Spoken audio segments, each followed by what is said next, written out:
Welcome to another deep dive where we dig through the sources you send and see what we can pull out of them. Yeah, like the most interesting stuff. You know, exactly. And today we're going to be looking at this case about Brian Shaffer. Oh yeah, this one is It's wild. it's a wild one. It's a wild one. This is from, you guys sent in the City Towner article from November 21st, 2024. And this is the basic case of Brian Shaffer, who disappeared. And like the hook, the thing that really makes this interesting is that he was last seen on security footage entering a bar, but never leaving. Yeah, and it's not like they just missed him on one camera or something. They the article makes it very clear. They looked at every angle, they looked at every camera, every exit, and he's just not there. Yeah, so how is that even possible? Yeah, That's what we're going to be trying to figure out today. So before we jump into like the theories and like the nitty gritty, let's just paint a picture of Brian. Like, who was this guy? Okay, so the article gives us a few good details right off the bat. He was 27 years old, a second-year med student at Ohio State. Okay, so smart guy, clearly. Yeah, super smart, but also the article makes a point of saying that he was really into music, like rock music. He even dreamed of starting a band. Oh, so he's got like the brains and the musical talent. Yeah, like a Renaissance man kind of a guy. Yeah, so it's not like he was just like, you know, head in the books all the time. He had other interests. Exactly, a well-rounded guy. And we also have to mention that just a few weeks before he disappeared, his mother passed away from cancer. Yeah, and that's got to be rough. Like, grief can really mess you up. For sure. And, you know, it can manifest in a lot of different ways, you know? Totally. Some people get reckless. Some people shut down. It's hard to predict how it's going to hit you. Right. So that's definitely a factor to keep in mind as we're going through this. Absolutely. Okay, so let's get into the timeline of the night he disappeared. This was March 31st, 2006. So we're going way back. Oh, yeah. And it seems like a pretty normal Friday night to start. Like, according to the article, Brian and his friend Clint Florence, they went out to celebrate the start of spring break. Right. Makes sense. And they were doing what a lot of people do. They were bar hopping in the Arena District in Columbus. Yeah, if you're not familiar with Columbus, that's like the entertainment hub. Lots of bars, restaurants, all that. Right. So they're hitting up a few different places. And then around 1:15 a.m., they end up back at this place called the Ugly Tuna Saloona. Okay, so full circle. Yeah, and at some point, they meet up with another friend, a woman named Meredith Reed. Okay, so a little group of them. Yeah, and this is where things start to get really, really weird.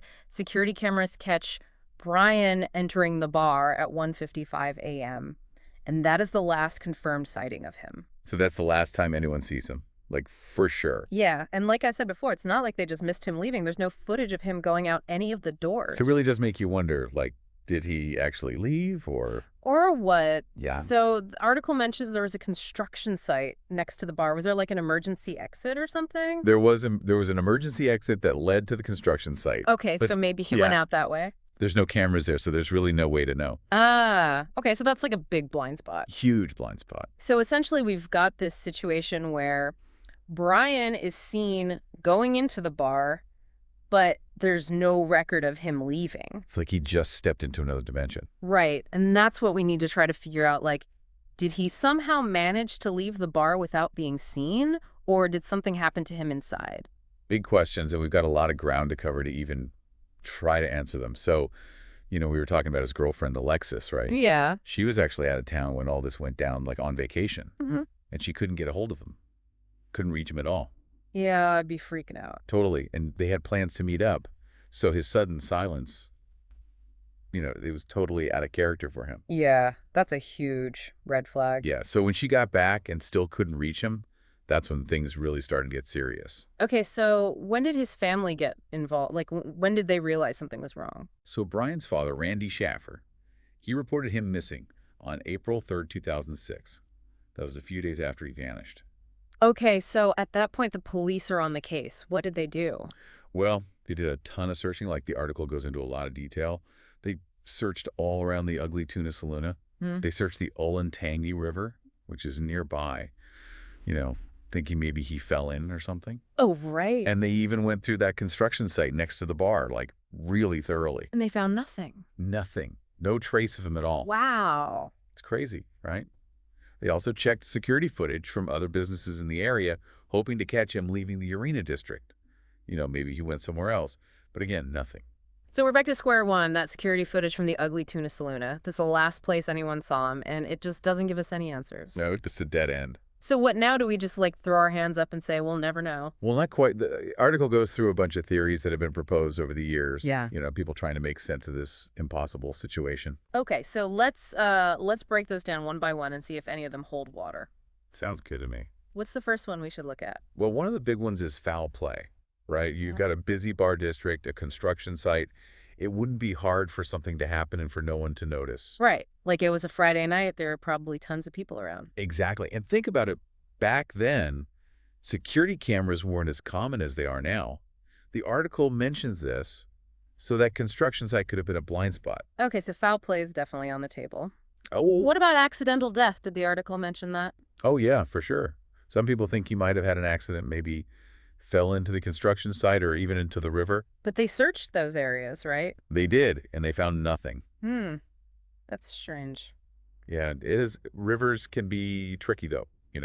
Currents could have swept him away, or his body could be caught in debris or something. Okay, but still, after all these years, you'd think they would found something. You would think so. So maybe not accidental death. What about the idea that he just took off, like intentionally disappeared?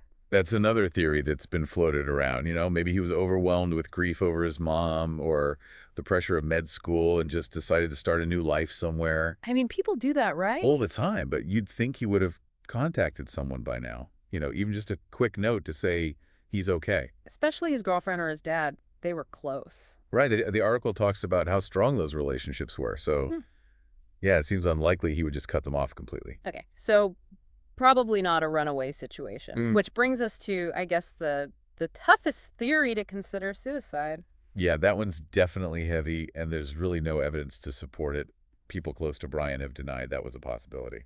But I guess with the grief over his mom, it's something the police had to at least consider. Right. It's a factor, but there's just no indication that it was suicide. Okay, so we've got foul play, accidental death, voluntary disappearance, suicide. Is there anything else? Well, there's one more theory, and it kind of revolves around Brian's friend, Clint Florence, the guy he was with that night. Oh, yeah? What about him? Well, he refused to take a polygraph test, and that's led to a lot of speculation online that maybe he knows more than he's letting on. Ah, he must be hiding something because he won't take a lie detector test. Exactly.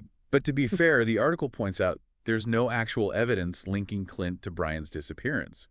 He says he's innocent, and he's cooperated with the investigation aside from the polygraph. And polygraphs aren't exactly foolproof. Not at all. Yeah. They could be unreliable, and you can't even use the results in court. So it's definitely suspicious, but it doesn't really prove anything. Right. It's just one piece of a very complicated puzzle. So to sum it up, we've got these theories: foul play accident, he ran away, suicide, and then the lingering question about Clint, and none of them really explain everything. Exactly. And that missing footage, it's still the biggest mystery of all. It really makes you wonder what actually happened that night. What do you think is the most likely scenario? Honestly, I'm not sure. It's hard to say without more information. Yeah, I'm with you on that. And what about you listening? What do you make of all this? Do any of these theories jump out at you, or is there something else entirely that we haven't even considered?